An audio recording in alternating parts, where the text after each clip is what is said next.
사랑하는 아버지 감사드립니다. 주님 앞에 나와 주님 말씀 듣기 원합니다. 우리의 마음과 심령을 준비시켜 주시고 하나님의 음성이 들려질 때 믿음으로 응답하는 저희들이 되게 하여 주시옵소서. 성령 하나님 이 시간 이곳 가운데 친히 임재하시사 성령님의 그 놀라운 은혜와 역사하심으로 우리의 마음을 만지시고 또 주의 음성을 들려주시옵소서. 설교자 입술을 주장하시사 하나님의 말씀이 온전히 선포되게 하여 주시옵소서. 예수님의 이름으로 기도드립니다. 아멘. 마태복음에 보면 마태복음은 5편의 설교가 기록되어져 있습니다. 그 첫 번째 설교가 마태복음 5장에서 7장까지 기록되어 있는데요. 이 설교 말씀을 예수님께서 산 위에서 하셨다고 해서 산상수훈 또는 산상보훈이라고 그렇게 이제 말씀을 이야기합니다. 여러분, 그 5편의 설교 가운데 첫 번째 설교, 그 안에도 참 많은 내용이 담겨 있는데 그 첫 번째 내용이 어떤 내용이신지 기억하시지요? 바로 8가지 복에 대한 이야기입니다. 그래서 우리가 그것을 이제 팔복이라고 이야기하죠. 그래서 마태복음 5장 3절에 보면 심령이 가난한 자는 복이 있나니 천국이 그들의 것입니다. 이렇게 이제 시작을 하게 됩니다. 그러면서 이제 애통하는 자 이렇게 이야기하면서 세상 사람들이 말하는 복과는 어떻게 보면은 다른, 사람들이 별로 원할 것 같지 않은 것, 근데 그것이 하나님께서 말씀하시는 것은 복이다라고 이야기하고 있습니다. 그러니까 성경은 바로 진짜 참된 복, 진짜 행복이 무엇인지를 우리에게 가르쳐 주시는 거죠. 여러분, 그 복의 중심에는 무엇이 있냐면 방금 우리가 읽은 것처럼 심령이 가난한 자는 복이 있는데 그 이유가 무엇이냐면 천국이 그들의 것이며 이렇게 이야기를 시작하죠. 마지막 8번째 복이 뭐냐면 의에 줄이고 목마른 자도 복이 있다 말씀하세요. 근데 그 이유가 뭐냐면 천국이 그들의 것입니다. 그래서 첫 번째 복과 8번째 복을 이야기할 때 바로 우리가 복이 있는 사람, 하나님의 자녀들이 복된 사람인 이유는 무엇이냐면 하나님의 나라, 천국을 소유한 사람, 또 천국을 누리며 살아가는 사람이기 때문에 복이 있다라고 이야기하고 있습니다. 제가 아마 예전에도 한번 말씀드린 것 같은데 요즘 많이 불리어지는 찬양 가운데 행복이라는 그런 찬양이 있어요. 가사가 이렇게 됩니다. 화려하지 않아도 정결하게 사는 삶, 가진 것이 적어도 감사하며 사는 삶, 내게 주신 작은 힘 나누어 주며 사는 삶, 이것이 나의 삶의 행복이라오. 그래서 마지막에 후렴 부분을 보면요, 하나님의 자녀로 살아가는 것, 바로 앞에서 찬양에 이야기했던 그 하나님의 자녀로 살아가는 그것이 행복이라고 고백하는 그러한 찬양의 내용입니다. 여러분, 그렇습니다. 그렇기 때문에 우리 그리스도인들은요, 기본적으로 행복한 사람이에요. 여기서 말하는 행복은 세상이 주는 것과 다른, 또 세상이 누릴 수 없는 그 행복을 우리는 누리며 산다라는 것입니다. 근데 마태복음 5장을 보면 이 복 있는 사람이라는 이야기를 하신 다음에 바로 그럼 복 있는 사람이 세상 가운데 어떠한 정체성을 가지고 살아야 되는지에 대해서 말씀해 주세요. 그 정체성이 첫 번째가 무엇이냐면 너희는 세상의 소금이다 하시는 그 말씀입니다. 여러분, 소금은 무엇입니까? 맛을 내는 거죠. 소금이 들어가야 음식에 맛이 납니다. 하나님이 기대하시는 것은 우리의 삶을 통해 우리가 있는 그 자리가 맛이 나는 아주 행복하고 복된 자리가 되기를 원하시는 거예요. 또 소금의 중요한 역할은 무엇입니까? 이 썩는 것을 방지하는 역할이지요. 그러니까 하나님의 성도가 그곳에 살아감으로, 하나님 말씀에 순종하며 살아감으로 이 깨어진 세상, 그리고 썩어가는 세상 가운데 이 세상을 회복하고 새롭게 하는 그러한 역할을 우리 성도들에게 맡기셨다라는 것입니다. 이어지는 또 한 가지의 우리 성도의 정체성이 무엇입니까? 너희는 세상의 빛이다 말씀하시죠. 성경에 보면 예수 그리스도께서 빛이다 말씀하시는데요, 그 예수님의 빛된 예수님의 제자들로서 우리는 살아갈 때 바로 세상의 빛의 역할을 감당하며 살아가야 된다라는 것이에요. 근데 성경에 보면요, 그 빛이 무엇으로 비추는 거냐면 너희의 착한 행실이다 이렇게 말씀하세요. 그러니까 우리가 이 땅을 살아갈 때 착한 행실, 선한 행실을 가지고 살아감으로 세상에 선한 영향력을 끼치며 사는 것, 그것이 바로 깃된 삶이다라고 말씀하고 계시는 거예요. 그래서 우리가 알고 있는 연예인 중에서도요, 이 그리스도인 연예인 가운데 이 선한 영향력이라고 불리우는, 그래서 모든 사람이 그 사람을 볼 때 저 사람은 참 선한 사람이다, 이 선한 영향력에 따라 붙는 이제 그런 연예인도 있죠. 하나님의 기대는 바로 우리 성도들이 그러한 모습으로 이 땅을 살아갈 것을 하나님이 기대하신다라는 것입니다. 근데 여러분, 이러한 모습으로 사셨던 분이 바로 구약 성경에도 나타나 있어요. 바로 오늘 우리가 읽은 이삭이라는 분입니다. 여러분, 오늘 본문 26장 28절 말씀을 다시 한번 읽어보겠습니다. 그들이 이르되 여호와께서 너와 함께 계심을 우리가 분명히 보았으므로 우리의 사이 곧 우리와 너 사이에 맹세하여 너와 계약을 맺으리라 말하였노라. 아멘. 여러분, 이건 무슨 말이냐면요, 지금 이삭이라는 분이 계시는데요, 이 블레셋 왕인 아비멜렉이 이삭을 찾아옵니다. 이삭을 찾아와서 하는 얘기가 이 이야기예요. 뭐라고 이야기하냐면 여호와께서 너와 함께 계심을 우리가 분명히 보았다. 그러면서 너와 우리 사이에 계약을 맺자, 이렇게 이야기합니다. 이어지는 29절에 보면은요, 우리를 해하지 말아라. 그러면서 우리가 너에게 선대했던 것처럼 앞으로 우리에게 선대해줘라, 선하게 대하라, 이렇게 이야기하는 겁니다. 여러분, 이것이 무슨 말이에요? 이삭의 삶을 이방 왕, 하나님을 알지 못하는 그 아비멜렉이라는 왕이 보고서 저 사람의 삶에 정말 하나님이 함께 하시는구나, 하나님이 역사하시는구나, 그것을 눈으로 본 것이에요. 그래서 그에게 찾아와서 우리 싸우지 말고, 우리 분란 일으키지 말고 서로 친하게 지냅시다 라고 와서 요청하는 장면이 오늘 우리가 읽은 이 말씀이죠. 그러니까 이삭의 삶에 바로 그 선한 영향력이 이방인에게도 미치게 돼가지고요, 이방 사람이 하나님이 함께 하시는 것을 본다, 하나님께 영광 돌리는 그러한 모습을 오늘 본문이 보여주고 있습니다. 그러면서 그 이방 왕 아비멜렉이 그 이삭을 향해 한 이야기가 무엇이냐면 오늘 본문 29절 맨 마지막에 나와 있죠. 너는 여호와께 복을 받은 자니라. 너는 여호와께 복을 받은 자니라. 세 번역 성경을 보면요, 당신은 분명히 주님께 복을 받은 사람입니다, 이렇게 이야기하는 것이에요. 여러분, 우리 한번 우리 자신에게 이야기하겠습니다. 나는 복받은 사람입니다. 나는 복받은 사람입니다. 우리 옆에 있는 분들에게 한번 이야기할까요? 성도님은 복받으신 분입니다. 예.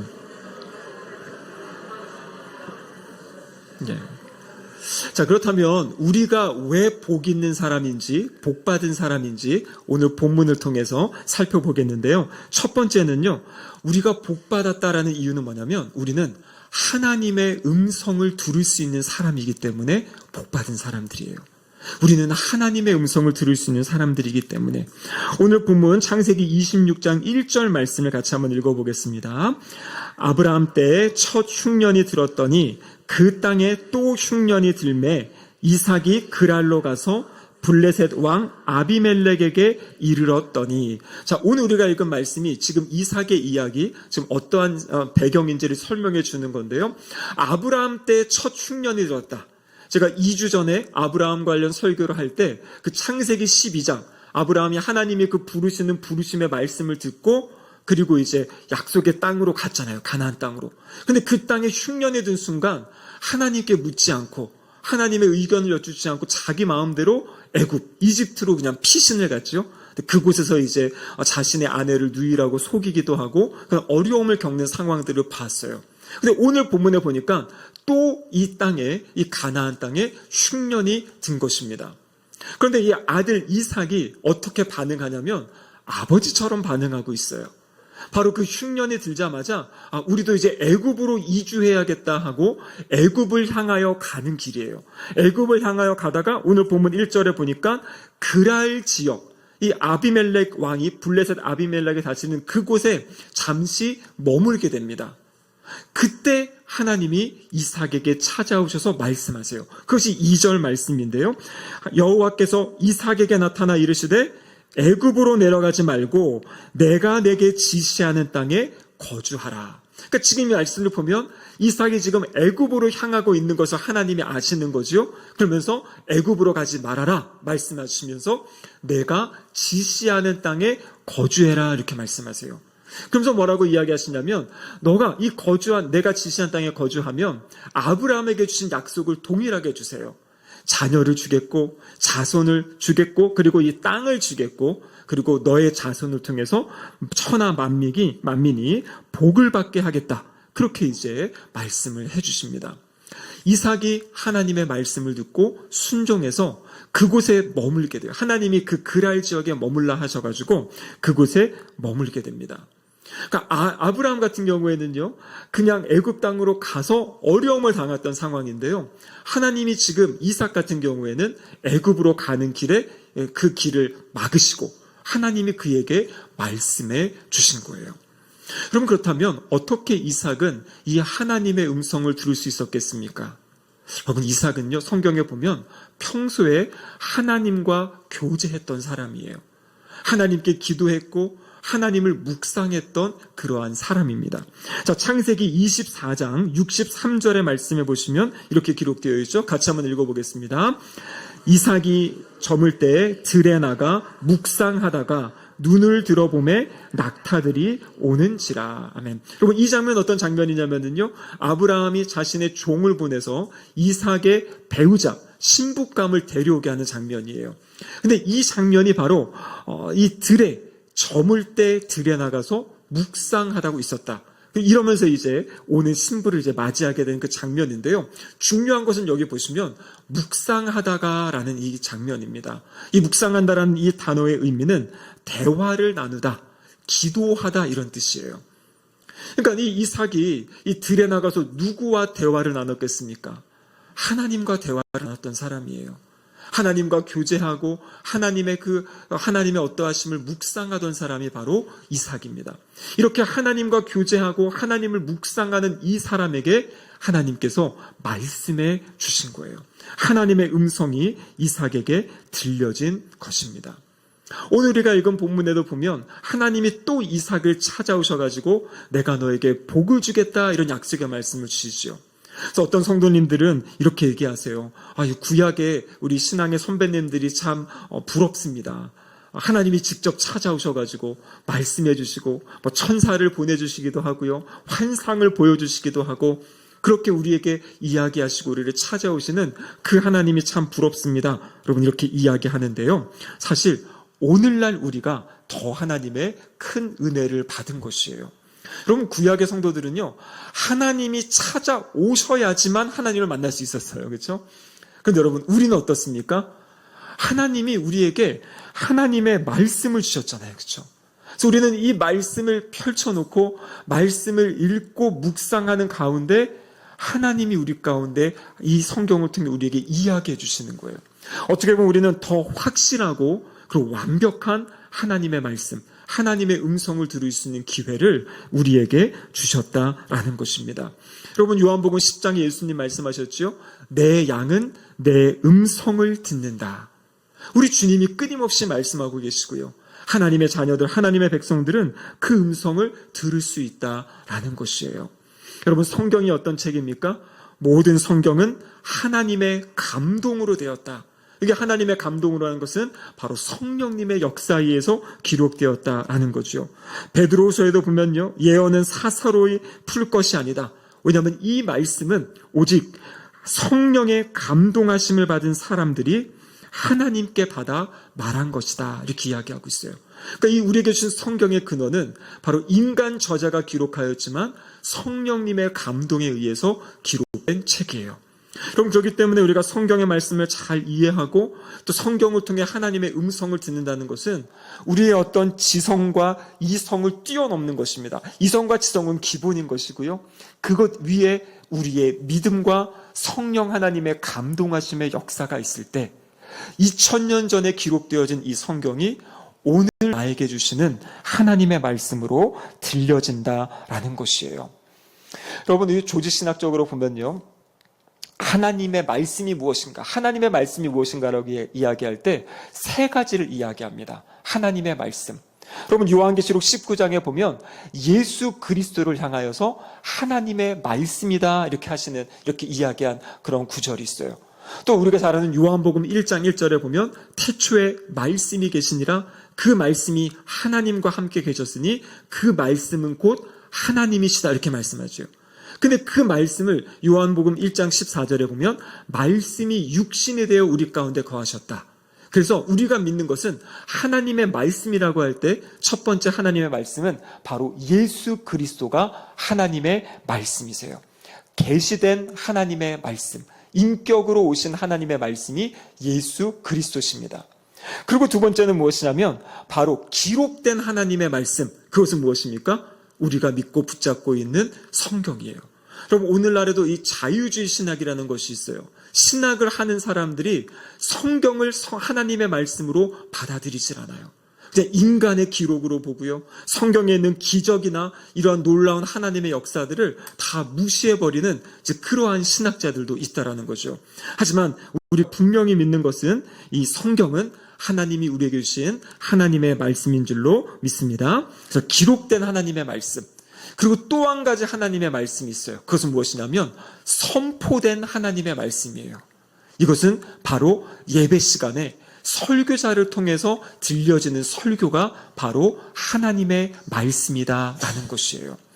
여러분 물론 제가 하는 이 모든 이야기가 하나님의 말씀이라는 것이 아니라 하나님께서 이 설교자를 사용하셔가지고 여기 앉아 계신 성도님들 한 명 한 명에게 하나님의 뜻을 가르쳐 주시고 밝혀 주신다는 것이에요. 여러분 우리가 요즘에 새벽기도 시간에 데살로니가 전서의 말씀을 묵상하고 있지 않습니까? 여러분 데살로니가전서 2장에 보면 사도 바울이 하나님께 감사하고 감사한다 이렇게 이야기합니다.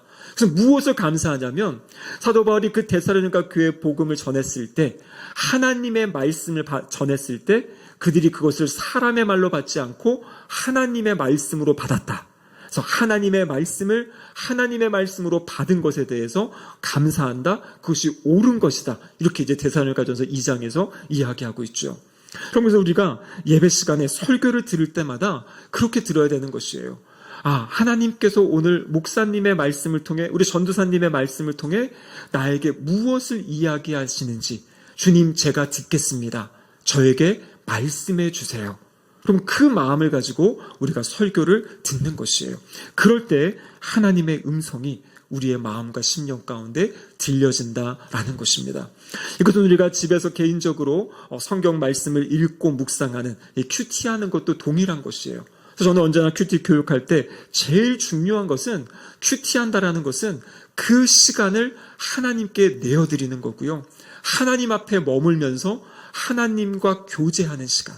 그래서 하나님의 말씀을 읽고 그 말씀을 내가 묵상하면서 하나님께 기도하는 그래서 하나님과의 만남의 시간 그것이 바로 성경 묵상의 시간이고 큐티의 시간입니다. 근데 여러분 이것이 하나님의 백성들 하나님의 자녀들에게 주신 복이라는 것이에요. 세상 사람들이 알 수 없고 세상 사람들이 들을 수 없고 세상 사람들이 이해할 수 없는 하나님의 자녀들은 하나님의 음성을 하나님의 말씀을 들을 수 있는 은혜를 주셨다.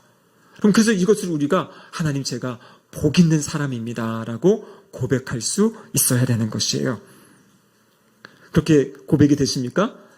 하나님의 말씀을 들을 수 있는 것 하나님의 말씀을 읽을 수 있는 것 그것이 복입니다.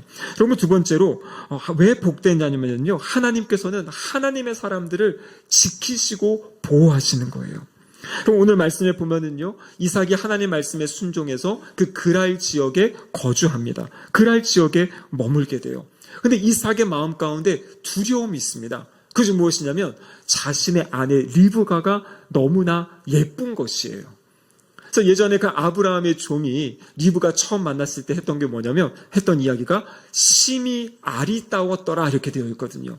그러니까 아내가 너무나 예쁘니까 지금 이방 지역에 살 때 이 아내와 아내를 또 이 다른 사람들이 어떻게 할까봐 그런 두려움이 마음 가운데 있었어요. 그래서 이삭도 그 자신의 아내를 누이라고 자신의 누이 동생이라고 이야기하며 이곳에 거주했습니다.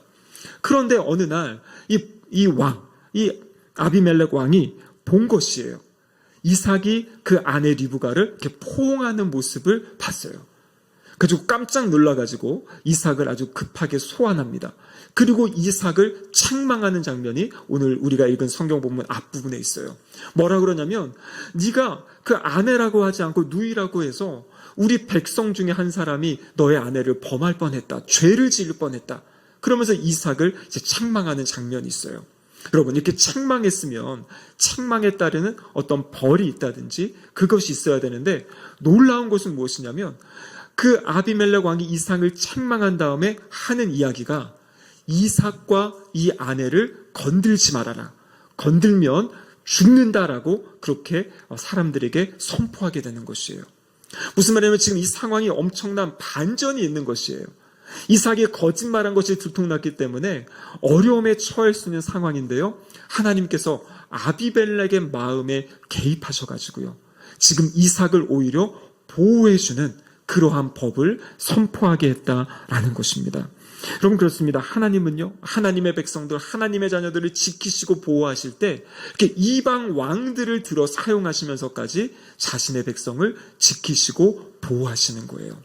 여러분, 우리가 잘 알고 있는 이 유다, 남유다가 이 바벨론의 포로로 잡혀가게 되었죠. 하나님의 예언의 말씀은 70년이 차면 포로로부터 노임을 당할 것이다라는 예언의 말씀이 있었어요. 근데 여러분, 그 예언의 말씀을 누가 실행하냐면 하나님이 들어 사용하신 이방 왕 고레스를 통해서 그 일을 하시는 거예요. 역대하 36장 22절의 말씀에 보시면 이렇게 기록되어 있죠.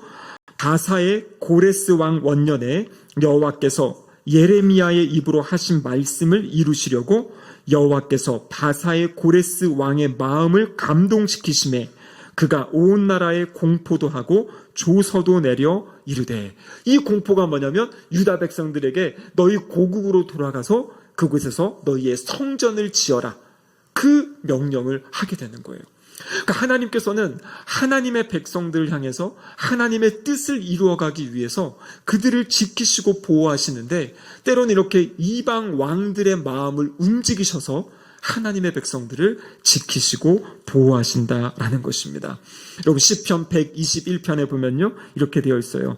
우리 여호와 하나님은 졸지도 않으시고 주무시지도 않으시고 하나님의 백성들을 지켜주신다, 그렇게 말씀하고 계십니다. 여러분, 이 말씀을 믿어지는 은혜가 있기를 축복합니다. 여러분, 하나님이 우리의 삶을 지키시고 우리의 삶을 보호하십니다. 그렇기 때문에 우리는 복 있는 사람들이에요. 마지막 세 번째로는요, 하나님이 함께 하시기 때문에 우리는 복 있는 사람이다 이야기를 하는 겁니다. 여러분, 이삭의 그 두려움 가운데 그 지역에 머물렀고요. 하나님이 아비멜렉의 마음을 움직이셔가지고 이삭을 보호해 주십니다. 근데 여러분, 그 이방 땅에서 이삭이 농사를 지었는데요, 100배의 결실을 얻게 됐어요. 그럼 생각해 보십시오. 이방에서 잠시 머물다 갈 것 같은 사람이 이 땅에 왔는데, 이 사람이 농작물이 너무나 풍년이 막 들고 너무나 잘 되는 모습. 그랬더니 그 땅의 백성들이 이제 시기심을 가지고 시기하게 되는 거죠. 그래서 이 이삭과 이 사람들이 사용했던 우물을 흙으로 막 덮었다 그래요. 그럼 여러분, 이 농사를 지으려면 물이 필요하고 가축을 먹이려면 물이 필요한데 흙으로 이것을 덮었다라는 것은 더 이상 이곳에 있지 말아라, 저쪽으로 옮겨가라는 그런 사인이죠. 근데 여러분, 이삭이 싸우지 않습니다. 저항하지 않고요, 그냥 옮겨갑니다. 옮겨가서 또 우물을 파고 이제 그곳에 머물기 위해서 우물을 파는데, 하나님이 은혜를 주셔서 그곳에 또 이제 물이 솟아나는 거예요. 근데 또 사람들이, 또 그랄 목자들이 와가지고 그곳을 떠나라고 또 밀어내고요. 그러면 이삭이 또 옮겨가지고 또 우물을 팝니다. 성경에 보면 에색, 신나, 르호봇 이렇게 옮겨다니면서 파는 곳마다 물이 나와요. 근데 그쪽에서 시비를 걸어가지고 할 때 이삭이 싸우지 않고 그냥 자신의 삶의 터전을 옮겨가는 이 양보와 인내의 모습으로 화평의 길을 걸어갔던 모습을 보여주고 있는 것이에요. 이러한 이야기가 있은 후에 오늘 아비멜렉이 지금 이삭을 찾아온 것입니다. 여러분, 오늘날에도 이 우물 판다라고 할 때요, 이 장비를 가지고 물을 판다고 해서 물이 다 나오는 게 아니거든요. 그런데 이것은 뭐냐면 전적인 하나님의 은혜라는 것이에요. 하나님이 함께 하셨기 때문에 그들이 가서 파는 곳마다 물이 나오고 그들의 그 모습을 보고 아비멜렉이 이야기한 것이 바로 아까 우리가 읽었던 28절의 말씀인데요. 다시 한번 보시면 이렇게 되어 있죠. 그들이 이르되 여호와께서 너와 함께 계심을 우리가 분명히 보았으므로 우리의 사이 곧 우리와 너 사이에 맹세하여 너와 언약 계약을 맺으리라 말하였노라. 이방 사람이 보고 하나님의 사람이다. 하나님 함께하는 사람이다. 우리 친하게 지내야겠다. 라고 지금 찾아온 그런 모습을 보여주고 있습니다. 여러분, 하나님이 우리와 함께 하세요. 정말 하나님은 우리와 함께 하시며 우리의 삶을 인도하시고 우리의 삶을 보호하시고 이끌어 주십니다. 우리의 지난 여정, 믿음의 여정들을 여러분 잘 살펴보시면 하나님이 어떻게 함께 하셨는지 우리는 고백할 수밖에 없지요. 그 하나님께서 앞으로의 우리의 삶도 함께 하십니다. 우리 주님이 부활하시고 그 다음에 제자들에게 약속하신 말씀이 있죠. 내가 세상 끝날까지 너희와 함께 하겠다라고 말씀해 주셨어요. 여러분, 이번 한 주간 살아가실 때도요, 나는 복 있는 사람이다. 나는 복 받은 사람이다. 어떤 세상 사람들이 말하는 그러한 것들이 충만해서가 아니라 하나님이 나와 함께 하시고 하나님이 나를 지키시고 하나님이 나를 보호하시고 하나님이 나에게 말씀해 주시고 내가 하나님과 교제하며 동행하며 살아가는 복받은 사람이다 라는 그 마음 가지고 삶의 자리에서 당당하게 담대하게 살아가시기를 주님의 이름으로 축복합니다. 아멘. 기도하시겠습니다. 하나님 아버지 감사드립니다. 오늘 말씀을 통해 우리가 복받은 사람, 행복한 사람이라 주님 말씀하십니다. 주님, 이 말씀이 믿어지게 하시고 우리의 삶에 고백되어지게 하여 주시옵소서. 주님 주시는 복을 마음껏 누리며 또 그 복을 전하며 살아가는 거룩한 하나님의 자녀들 되게 하여 주시옵소서. 예수님의 이름으로 기도드립니다. 아멘.